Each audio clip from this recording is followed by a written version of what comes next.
The Bitcoin halving is 16 or 17 days away, depending on the source that you're looking at. We are very, very close to the fourth Bitcoin halving. And if you mark up a vertical line on the chart of where the halving is going to take place, classic technical analysis says that once you are 70% of the way into a pattern, that is the completion zone, and that would be right where the halving takes place. So against all expectations, Bitcoin's price could look to go sideways right into the halving event. But the big question is, how is the market going to respond to the halving if we're going sideways into it?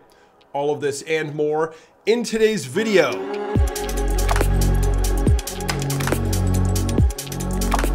And if you've been looking at crypto social media, it would almost seem like Bitcoin was crashing today.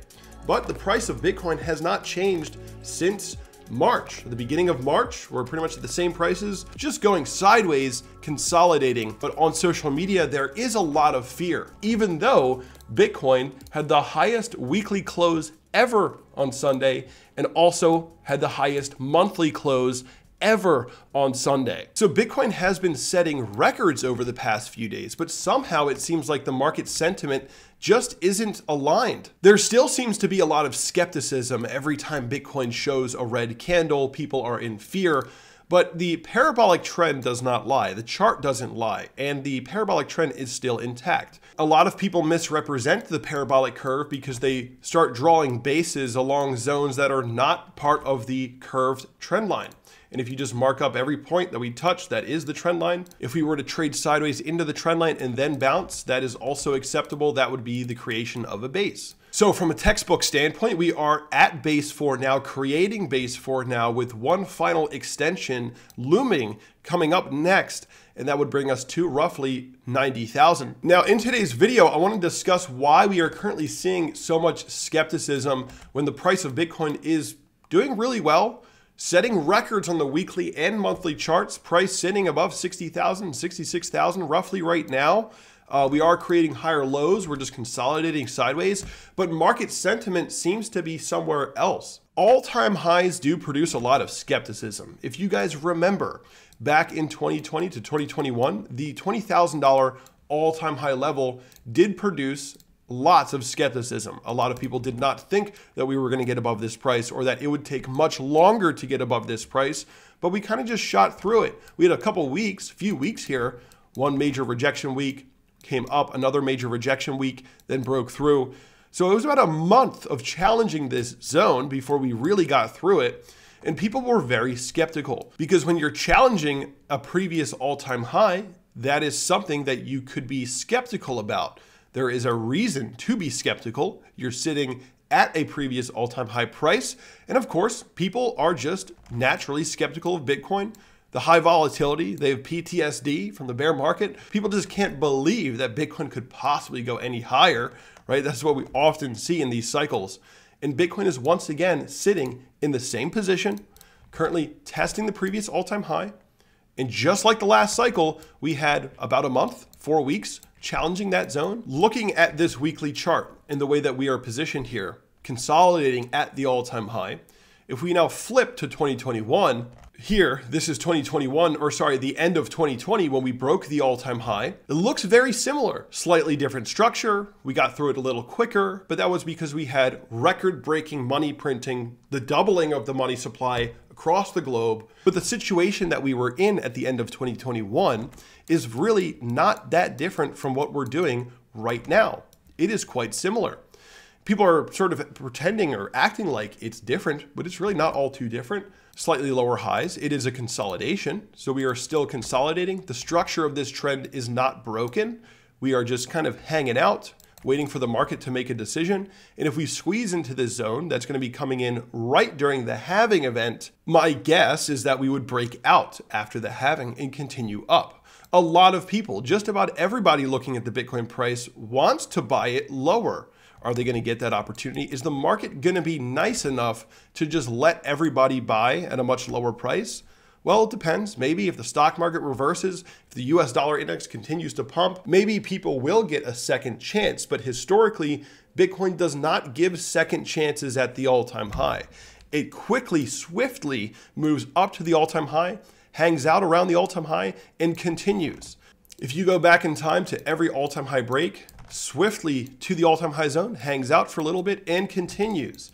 Go back in time over here, swiftly up to the all-time high, hangs out for a little bit and then continues. Higher lows, higher highs, breaks out. There's not much of a second chance usually at these all-time high zones for Bitcoin. We usually just get through.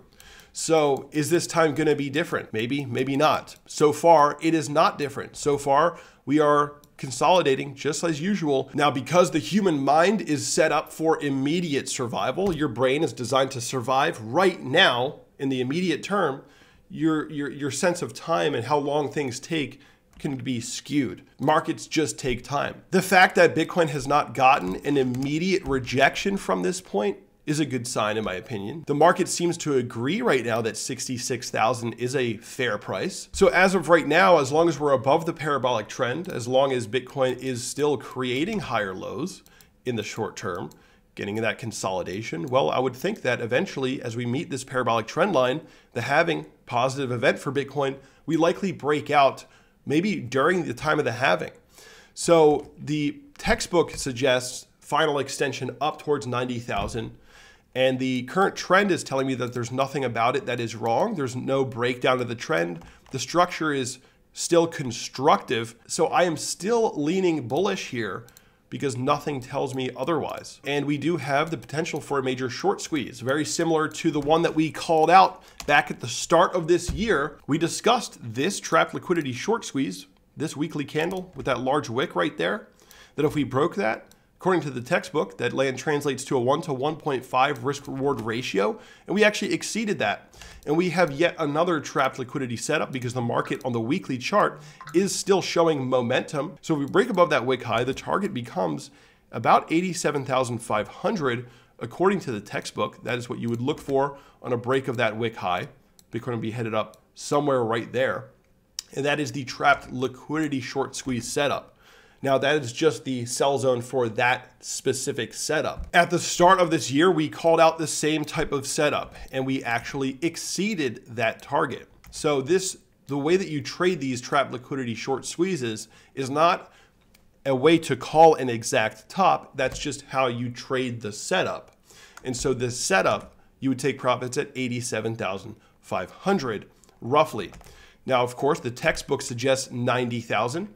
And we have a Fibonacci extension from high to low that is suggesting a target of just under 95,000, about 94,500 roughly. 87,500, 90,000, 94,500. This is our target zone in there. That is where we're looking for this parabolic extension to land us. Somewhere in that vicinity is where I would expect us to continue up to. So that is the update that I have for you guys today. Pretty simple. The market hasn't really changed much. The prices are kind of just where they've been for the past many weeks. That means that the analysis that we've been providing is still in play, and all you got to do is wait.